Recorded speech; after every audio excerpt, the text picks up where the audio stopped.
olabilir mi? Soru işareti. Sevgililer mi değiller? Ayrıldılar mı ayrılmadılar? Deniz Akkaya senle alaka ve poposuna dolgu yaptırıyor arkadaş. Ve o dolgular kayıyor. Hepinize merhaba arkadaşlar. YouTube kanalıma hoş geldiniz. Sefalar getirdiniz canlarım ballarım. Bugün konularımız harika. Bugün konularımız mükemmel. Gündem zaten cayır cayır yanıyor. Hava durumu gibi cayır cayır yanıyor arkadaşlar. Ancak videoma geçmeden önce sizlere ufacık bir hatırlatma yapmak istiyorum. Kanalımla yeni karşılaşırsanız eğer abone olursanız çok mutlu olurum.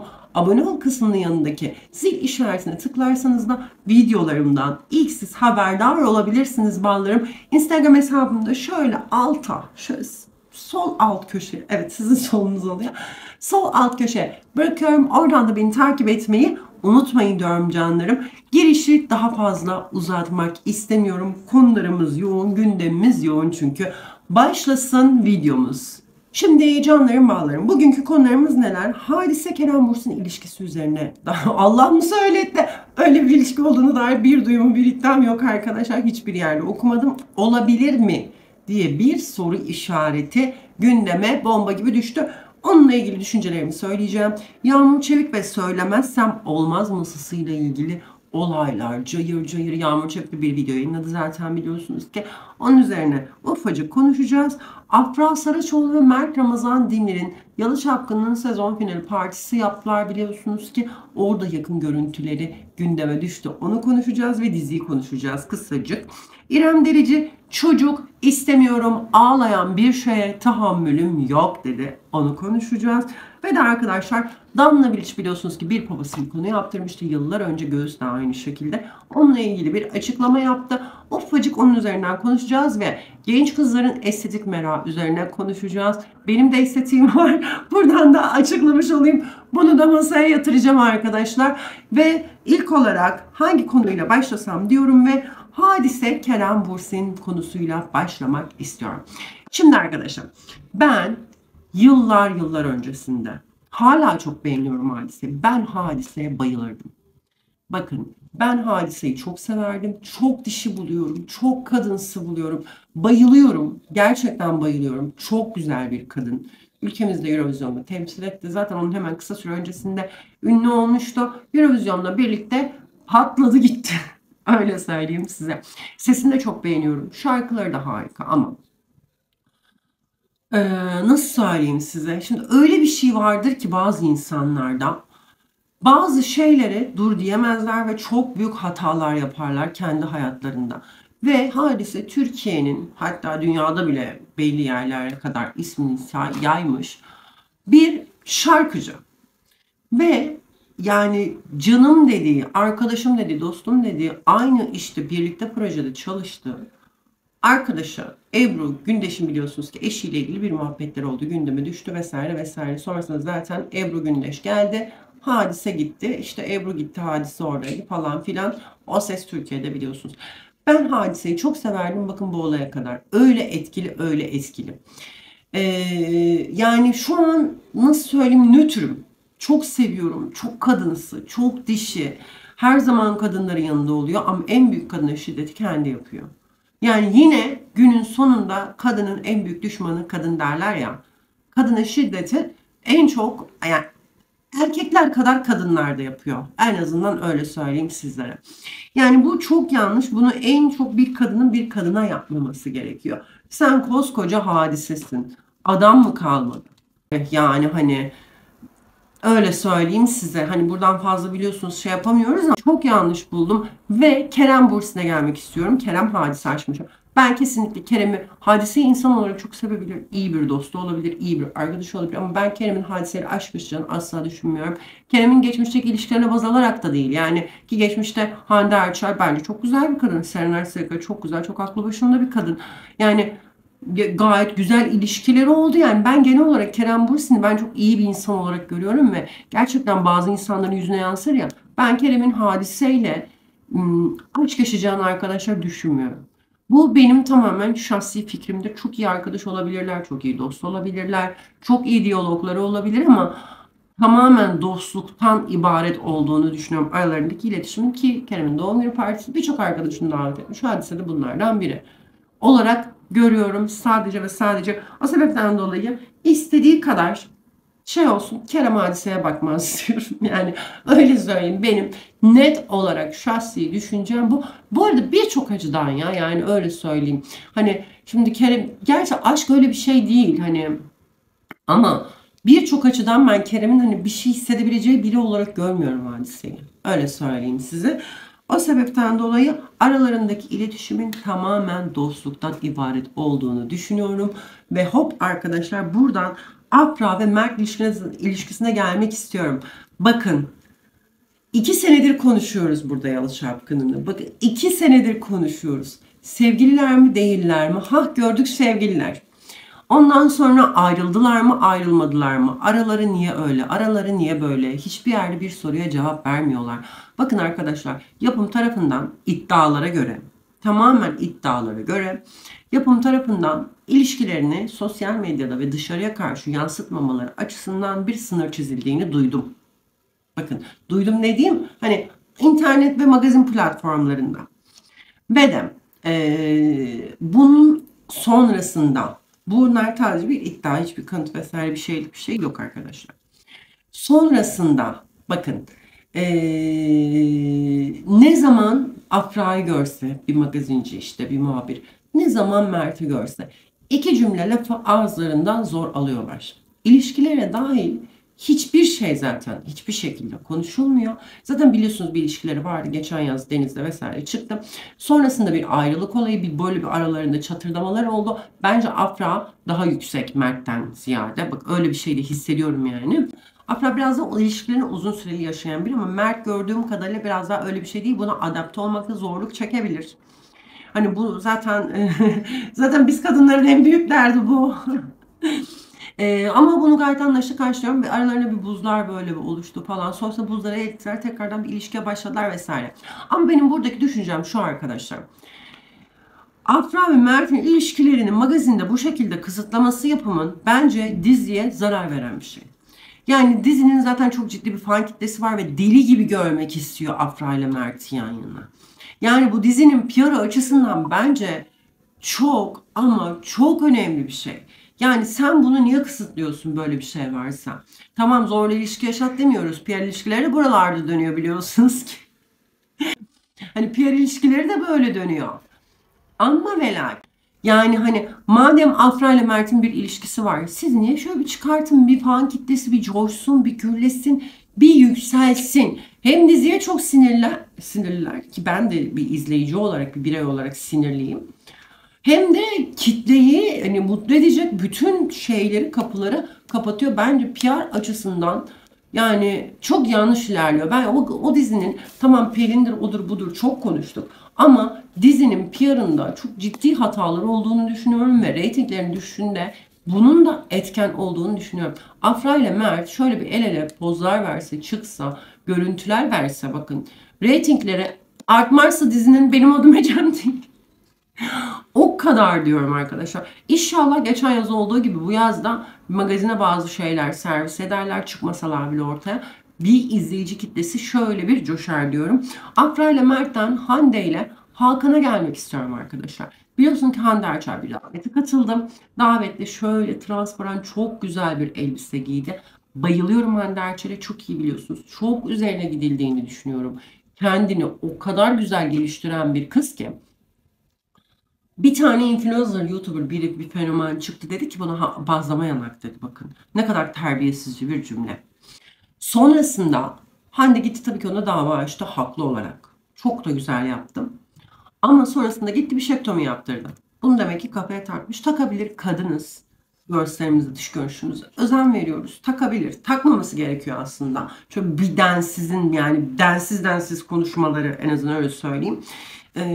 Takmaması gerekiyor kafasında. Benim şahsi düşüncem bu. Ama insanız. Demek ki bir anına denk geldi. Taktı gitti bir şektomi yaptırdı. Gözlerini neydi, bir şey yaptırdı. Şöyle kaldırdı. Ben de mi yaptırsam diye düşünüyorum. Şuralardan böyle hafifçecik kalksa fena olmaz diye düşünüyorum. Şöyle bir aynaya. Hafifçe şöyle bir gerdirsem şu dipten falan. Fena olur mu? Her neyse. kaldırttığı hafif bir çene dolgusu sanırım var. Bir doktor yapmıştı. Bir doktorun bir analizini izlemiştim ama belli zaten var yani. Elmacık kemiklerde çok hafif bir müdahale var sanırım, bilemiyorum. Ama çok güzel dokunuşlar yaptırdı. Zaten çok güzel bir kadındı. Neredeyse mükemmele yakın oldu. Giydiği elbise çok yakışıyor ama kızın oyunculuğuna bok atıyorlar. Laf atıyorlar. İlişkilerine laf atıyorlar. Sabancı ailesine yaranacak. Sabancı ailesinin oğlu Hakan acaba Hande Erçel'e yaranacak mı yani? Hani o nasıl bir laf, Sabancı ailesine yaranacak mı? Kabul ettirdi mi? Ettirmedi mi? Yok bilmem neydi. Şöyleydi, böyleydi. Asıl Hakan Sabancı Hande Erçel'e yaranmaya çalışması lazım hayatında tutabilmesi için. Yani sen o kadar iyi terbiye almış, nazik. Bakın onca şey var. Onca ünlü var. Onca oyuncu var. Hande Erçel'le ilgili sette bir ukalalık duyulmuş mu? Herhangi bir magazinciye böyle bir terbiyesizliği görülmüş mü? Herhangi bir yerde işte alkollü böyle saçma sapan kendini dağıttığı görülmüş mü? Yok efendim, işte oradan biri çıkıyor bir cambale, Hande Erçel gittiği her yere magazinciliği önden. Yazar abi, yazar. Yazar ne var, yazar kadın zaten ünlü olmak için onca çaba sarf etmiş. Yani ve kolay değil. Bu arada ünlü olmak isteyen, oyuncu olmak isteyen, işte onu olmak isteyen milyonlarca insan var İstanbul'da olan ve İstanbul'a bunun için giden. Daha Kızılcık Şerbeti'nin neydi o kızın adı? Çimen rolünde oynayan oyuncu Selin Türkmen sanırım. Kendi çıktı dedi, ben de ailemden ayrıldım, işte İstanbul'a geldim, ayakta durmaya çalıştım, tepki aldım ailemden, arkadaşımın evinde kaldım diye kız açık açık söyledi. Gayet normal. Olabilir. Bunda bir şey yok ki. Yani tabii ki de gündeme gelmek isteyecek. Hülya Avşar'ın açıklamaları vardı. İşte bir aylık işte ona laf atmalar, buna laf atmalar. Yıllarca Demet Akalın'la Hande Ataiz'in şeylerini, Hande Ataiz diyorum, Hande Yener'in olaylarını izledik. O kadar çok zaten pek kavga var ki. O yani bilmiyorum, ben Hande Erçel'in çok üzerine gidildiğini düşünüyorum. Evet, mükemmel bir oyuncu olmayabilir. Hande ile Serenay çok kıyaslanıyor. Serenay bambaşka bir oyuncu, bambaşka bir aura. Hande Erçel bambaşka oyuncu, bambaşka aura. Yani rol yapabilme yeteneği, belki de o tiyatral yeteneği Serenay kadar olmayabilir ama onun da çok farklı yetenekleri var. Ben çok üzerine gidildiğini düşünüyorum Hande Erçel'in ilişkileri konusunda da, işi konusunda da.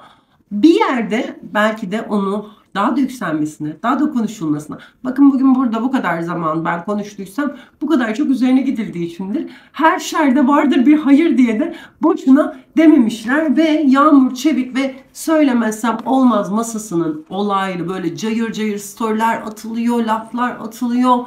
Şöyle oluyor, böyle oluyor. Yağmur biliyorsunuz ki bir video paylaştı, açıklama yaptı. Bence çok da iyi yaptı. Bakın arkadaşlar, olayın iç yüzünü bilmiyorum ama Yağmur'a yapılan şiddeti ben konuşmak istiyorum biraz daha. Öyleydi, şöyleydi, böyleydi.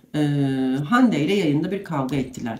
Kim haklıyı, kim haksızı konuşmak istemiyorum. Çünkü mutlaka, bakın mutlak suretle kameranın arka kısmında zaten bilinmeyen çok fazla şey var. Bunu hepimiz tahmin edebiliyoruz. Ama öyle ya da böyle bu kız, ben uğraşamam, ben burada tartışmak, kavga etmek istemiyorum. Hani sizle olamıyorum ama sizsiz olabilirim diyerek o programdan, o işte yorumculuktan ayrılmış. Okey. Kanalla, yapımcıyla bir sorunu olduğunu düşünmüyorum. Orada masada işte Arto'yla, Hande'yle anlaşamadığı için ben ayrıldığını düşünüyorum ki zaten bu izleyiciye çok geçiyordu. Sosyal medyada vesaire her yerde cayır cayır konuşuldu. Açtım baktım, kavgalarına da baktım, storylerine baktım. Çok yanlış buluyorum. Arto'nun o attığı story nedir? İşte oraya işte bir peynir şeyi koymuş, üzerine de yağmur şeyi koymuş. Yani çok saçma. Bu hakaret, bu çok ayıp bir şey. Bu bir küfre giriyor bence açıkçası. Yani çok ayıp, çok yanlış. Yani çok iğrenç bu arada. Bakın çok iğrenç buluyorum. Bu nedir biliyor musunuz arkadaşlar? Belden aşağı vurmaktır. Yani öyle hakaret boyutudur bana göre. Nasıl söyleyeyim size? Tabii ki de çok daha ağır belden aşağılar var, ifşa vesaire, o ayrı bir şey ama bu da bir belden aşağı. Bu çok çirkince bir kavga. Yani çok aşağıda bir kavga bakın. Seviye çok aşağıya indirilmiş bir kavga yani. Hani çok yanlış buluyorum. Çok ayıp buluyorum. Artu asla yakıştıramadım. Hani benim gözümdeki Artu daha farklı bir yerdeydi. Programda da bazı açıklamalarını çok yanlış buluyorum. Hele bakın, hele Deniz Akkaya. Deniz Akkaya, sen ne alaka? Sen o masada var mısın? Sen o programda var mısın? Kişiler arasındaki sorunlar belli. Sen niye kalkıyorsun, Twitter atıyorsun? Sosyal medya çamurundan çıkan birinin işte orada şey öyle olur. Biz eskiler birbirimizi... Kuşak Y kuşağının, Z kuşağının bitti. Saygı sonsuz. Yeriniz çok kıymetli. Ama yani kabul edilmesi lazım artık sosyal medyanın gücünün ve Z kuşağının, Y kuşağının şeyini kabul edilmesi şart. Bakın, mecburiyet. Mecburiyet kabul edilecek. Bugün işte Yağmur çıktı. Danla Türkiye'nin en büyük influencer bence. İşinde çok başarılı, çok samimi buluyorum, çok güzel buluyorum, çok güzel dobra buluyorum. Bakın, çok samimi buluyorum. Çok seviyorum Danla Biliç'i ben.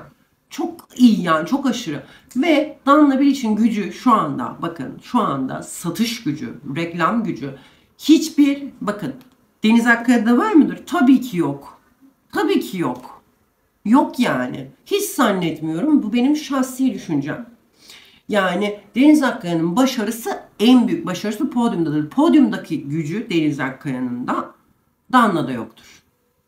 Yani öyle söyleyeyim. Oradaki o gücü farklı, bilmem ne. Ha, ama bunu kıyaslamak, hani bir şey yarıştırır gibi derler ya. Bu da çok saçma. Tabii ki yeniler çıkacak. Tabii ki yenilere şans verilecek. Tabii ki de Yağmur Çevik çıkacak. Orada bir magazin programında magazinini yapacak. O nasıl olmaz? Başka nasıl olur? O kanal olmaz. Diğer kanal olur. Yarın öbür gün önümüzdeki sene farklı bir kanalda tabii ki görebiliriz. Tabii ki de sosyal medyadan çıkacak. Kimileri çok iyi yerlere gelir. Tutunur, karakterlidir, düzgündür, işini iyi yapar, disiplinlidir, devam eder. Çok iyi yerlere gelir. Kimileri gelmez. Deniz Akkaya, senin mankenlik yaptığın dönemde seninle birlikte aynı kuşaktan herkes senin kadar ünlü manken oldu mu? Hayır. Eminim hayır. Bir sürü kişi vardır onunla birlikte olan, silinen, yok olan, giden. Yalan mı? Değil. Yani hani sosyal medya çamurudur, şudur budur, bilmiyorum. Oturduğu yerden bence gündem, yani buradaki niyetin ne olduğunu merak ediyorum. Bence oturduğu yerden gündeme gelmek bile olabilir. Bilemiyorum yani, bilemiyorum. Bu benim tabii ki sadece düşüncem. Ama ben çok yanlış, çok gereksiz buldum. Zaten Yağmur Çevik'te dava bir şeyler açmış zaten. Haklı, tabii ki de haklı. Çünkü bir hakarete uğramış. Tabii ki açacak arkadaşlar diyorum. Ve Bircan Bali'nin biliyorsunuz ki bir iddiası oldu şeyle ilgili, Dilan Polat'la ilgili. Yani ne mana? Cidden Bircan Bali'nin programdaki ömrü bir gün sürdü yani. Hani dönüşü, geri dönüşü bir günlükmüş yani. Ne mana, ne istinaden sen Türk adalet sistemini böyle bir sorgula bilmiyorum. Çok saçma buldum, çok gereksiz buldum. Yağmur Çevik'in üzerine çok gidilmeye çalışıldığını düşünüyorum. Ama Yağmur'un zaten YouTube'da çok güçlü bir kitlesi var. Burada zaten o çok güçlü. Yani bilmiyorum, çok ama çok gereksiz buldum diyorum. Geçelim İrem Derici'ye. Arkadaşlar yani nasıl söyleyeyim, o kadar saçma bir linçe uğramış ki kadın. Şimdi bir açıklaması var. Konuyu ortasından bodoslama girmeyeyim. Bir açıklama var. Ağlayan bir şeye tahammülüm yok diyor İrem Derici. İrem bunu daha önce de söylemişti. Çocuğa bakamayacağını, bu yüzden doğurmak gibi bir niyetinin olmadığını söylemişti. Bana sorarsan bence de şu an yaşadığı hayatta çok zor. Karakterine göre de çok zor. Ve böyle bir düşünceye sahip olarak böyle bir karar almasında ben alkışlıyorum, helal olsun. Keşke herkes şöyle bir çocuk yapmadan önce bir dönse kendine, şöyle bir aynaya baksa. Ben bu çocuğa bakabilir miyim? Ben buna bakabilir miyim? Ben kendine, topluma, çevresine, yaşadığı ülkeye, vatanına, milletine katkıda bulunan, sağlıklı, psikolojisi düzgün, kendini iyi yetiştirebilecek, kendini iyi geliştirebilecek olan, aile desteği burada biliyorsunuz ki çok önemli. Eğitim, öğretim derler ya, eğitim ailede başlıyor. Sorun şu, iyi eğitim alamamış çocukları zannediyorlar ki okula gidince çok bir şey olacak. Ama öyle bir dünya yok. Eğitim ailede başlıyor. Okul öğretiyor, eğitime ne kadar olacak? Yani eğitim mahallede başlıyor. Sen bu çocuğa bakabilecek misin, büyütebilecek misin, kendine, topluma faydalı, sağlıklı bir birey olacak mı diye. Keşke her çocuk doğuran bireyler, çiftler, kadınlar işte Önce bunu düşünürse, bir eşine baksa baba olur mu diye, bir kendine baksa anne olur muyum diye. Babalar da kesinlikle aynı şekilde. Vesaire vesaire. Yani ağlayan şeye tahammülüm yok demiş. İyi de demiş gayet. Sadece İrem'in buradaki şey şu. Şimdi kendi düşüncesi çok doğru ama kendini ifade ederken kullandığı kelimeler biraz daha böyle bam güm bam güm böyle lambur lumbur olduğu için yanlış anlaşılmaya çok müsait cümleler kuruyor. Birilerinin de zaten şey lazım, ekmeğine şey lazım işte, bal lazım, pekmez şey lazım, yağ lazım, bal lazım. Birileri de hemen çıkıyordu, şöyleydi böyleydi bilmem ne, oradan çekiyor, bu buradan çekiyor. Bilmiyorum, ben İrem Derici zaten story olarak bir muhabire konuşmuş, sonra da story paylaşmış bugün. Demiş siz mal mısınız? Ben zaten bu açıklamayı daha önce de yapmıştım. Bunun neyini gündem yaptınız diye. Yine kendine özgü tarzıyla, kendine özgü cümleleriyle açıklamasını yapmış. Bence yine haklı bir açıklama. Zaten İrem bunun benzeri açıklamaları daha önce de yapmıştım. Konularımıza bakıyorum. Onu konuştuk, onu konuştuk. Son konumuza gelmek istiyorum. Danla Bilic'in demin adını andık. Ve Danla Bilic ve estetiği. Danla Bilic ve işte silikonlarıdır mı ne desem, silikonu mu desem, estetiği mi desem vesaire. Şimdi biliyorsunuz ki Danla arkadaşlar zor bir psikolojik süreç geçirmişti ve çok fazla estetik operasyon yaptırmıştı yüzüne. Kendinin dahi güzel olduğunu zannediyordu o kadar çok dolgu yaparken. Sonrasında tabii ki de bu dolguları erittim. Sonra biliyorsunuz bir mide ameliyatı geçirdi. Çok kilo almıştı çünkü o dönem yine. Birden zayıfladı ve bence birden zayıflamasıyla birlikte poposunda, göğüslerinde küçülmeler oldu. Evet, birden zayıflamalarda bu tip şeyler olabiliyor. Genel olarak zayıflayınca zaten küçülürler.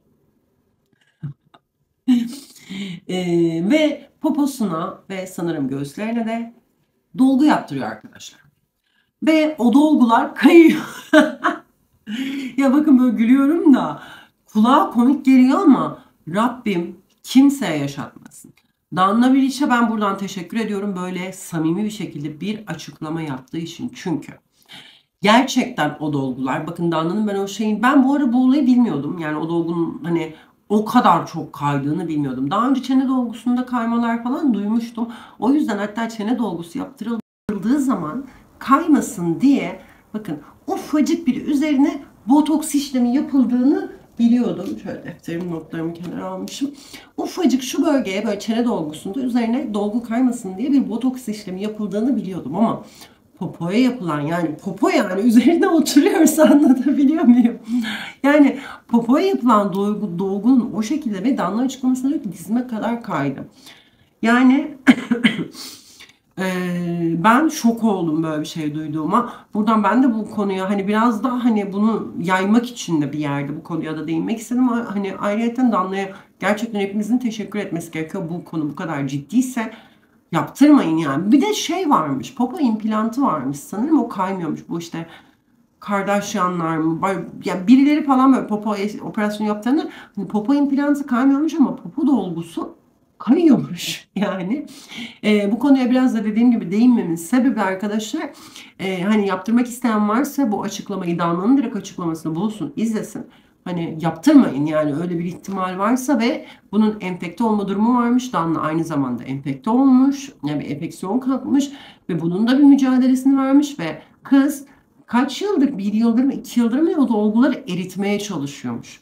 Ve bu işlem yapılmadan önce böyle bir risk olduğu da kıza söylenmemiş. Bakın bu o kadar ciddi bir şey ki. Yani buradaki dolgu kayıyor. Burada zaten kaydığı için azalma oluyor. Küçülüyor. Ne bileyim dizime geldi diyor. Ne bileyim ya da poponun altına geliyor. Düşük gösteriyor. Mesela kayıyor. Düşünsenize bakın şöyle aşağı doğru kayıyor. Popo aşağı doğru. Yani çok sıkıntılı bir durum. Yani böyle kulağa söyleyince komik geliyor. Burada gülüyorum falan ama böyle güldüğüme bakmayın. Kimsenin başına gelmesini asla istemem. Konuya özellikle de burada tekrardan değinmemin sebebi yaptırmayı düşünen varsa kızlar açın Danla'nın şeyine bakın ya da doktorunuzla konuşun. Hani ona göre farklı bir işlem varsa illa istiyorsanız öbürünü yaptırın. Yani o sebepten dolayı ki biraz da bakın yani hani sosyal medyada aldanmamak lazım. Bakın popoyu küçültüyorlar, büyütüyorlar, kaydırıyorlar, orayı inceliyor, burayı inceliyor. Yani belki de popoya bir şey yapılmış, kaymış, fotoğrafı atmış, yukarıya doğru bakıyor popo. Ama normalde aşağı O sebepten dolayı sosyal medya birilerinden bir şeyleri görüp de yaptırmak, bilmiyorum, bana biraz yanlış geliyor. Bir şey yaptırmadan önce 40 kere düşünmek gerekiyor. Bakın, 40 kere düşünmek gerekiyor. Geri dönüşü olabilen var, olamayan var. Neler duyuyoruz sosyal medyada. O sebepten dolayı çok güvenilir yerlere çok iyi araştırılıp ve doktorla gerçekten iyi bir şekilde konuşup, yani güven duyup ona göre yaptırmak gerekiyor. Buradan da bu konumuza değinmiş olalım canlarım. Videomu yavaş yavaş sonlandırıyorum. Beni izlediğiniz için çok teşekkür ederim. Sizleri çok ama çok seviyorum. Duyduğunuz şeyler varsa lütfen bana Instagram'dan yazın, yorumlara yazın. Nereden isterseniz oradan yazın. Ele almamı istediğiniz bir konu varsa onu da bana iletin, ya da şöyle bomba bir haber varsa, bir yerde gördüğünüz bir şeyler varsa bana iletebilirsiniz diyorum. Sizi kocaman öpüyorum. Bir sonraki videoda görüşmek dileğiyle canlarım. Hoşça kalın.